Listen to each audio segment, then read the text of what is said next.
समय मेरे गुरु महाराज जी प्रभुपाद जी के प्रकट होने के बाद मूल चैतन्य मठ का प्रेसिडेंट के काम गुरु आचार्य का मेरे गुरु महाराज ने किया। उसके बाद कुछ कारणवश निकल के चले आए।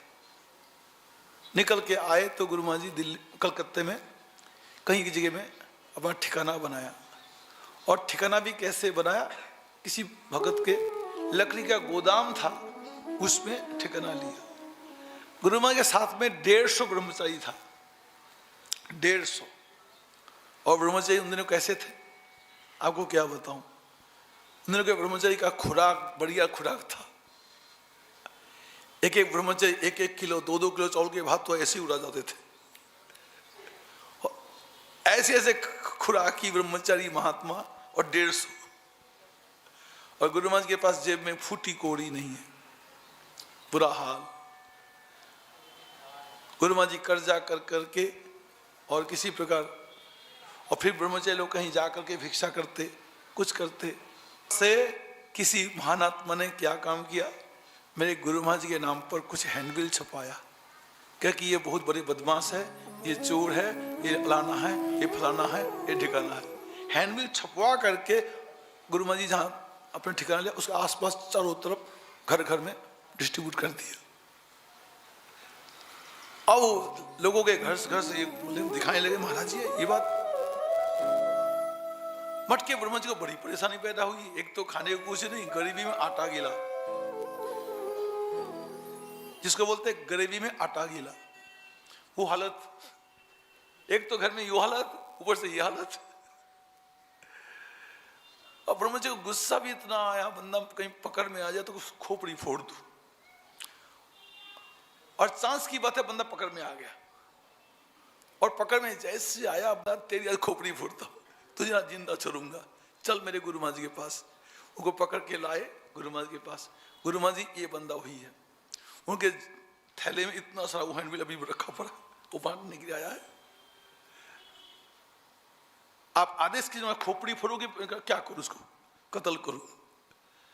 गुरु महाराज जी ने बोला तो बहुत बड़ा अपराधी है, इसको सजा बहुत बड़ी देनी चाहिए, ये क्षमा करने के लायक नहीं, तो सजा बिल्कुल दो।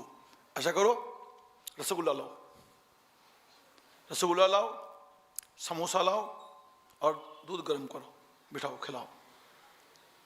एक बार की बात, गुरु महाराज के पास ऐसे ऐसे तो ब्रह्मचान, उनका एक गुरु भाई ब्रज में भजन करता था। उनका गुरु भाई भी था, डेली 3 लाख हरिनाम करता था, अच्छे विद्वान था, महापुरुष था। लेकिन क्या था, ब्रज में भजन करता है, सिर्फ रोटी मात्र लेता भिक्षा में, और कुछ नहीं लेता। खोना नहीं है, जिसको चौका मारना है।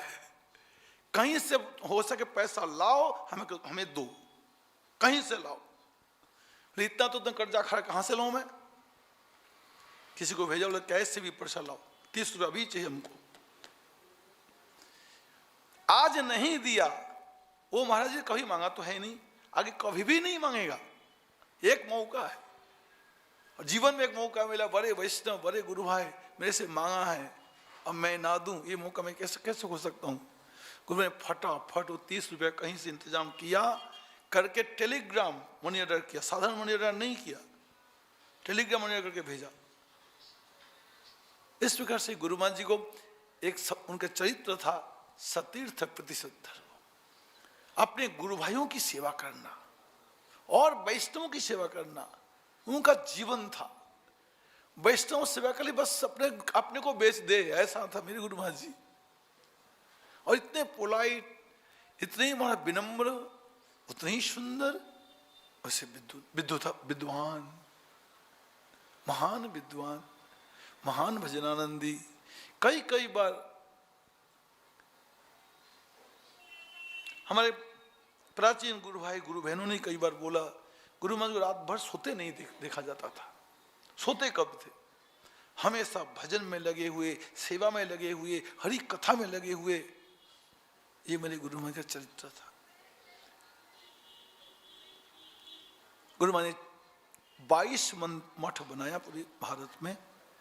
चंडीगढ़ में सेक्टर 20 भी में है, वृंदावन में, मथुरा में 4 मठ बनाया, बंगाल में भी इसी प्रकार से 4 मंदिर बनाया, आसाम में 4 जगह में बनाया, हैदराबाद में, त्रिपुरा अगरतला में, आसाम में, जगह उड़ीसा में, जगन्नाथपुरी में 22 विशाल विशाल मंदिर बनाए, लाखों लाखों लोगों को भक्ति में जोड़े। तो उनका तिरोधांत थी। किसको बोलते काम पता ही नहीं है, किसको बोलते गुस्सा, किसको बोलते ईर्ष्या। हमने अपने गुरु महाराज के गुरु भाइयों में, वैष्णव में कोई ईर्ष्या, बड़े मजे से प्रचार करते, हरिनाम प्रचार करते और भजन करते, सेवा करते।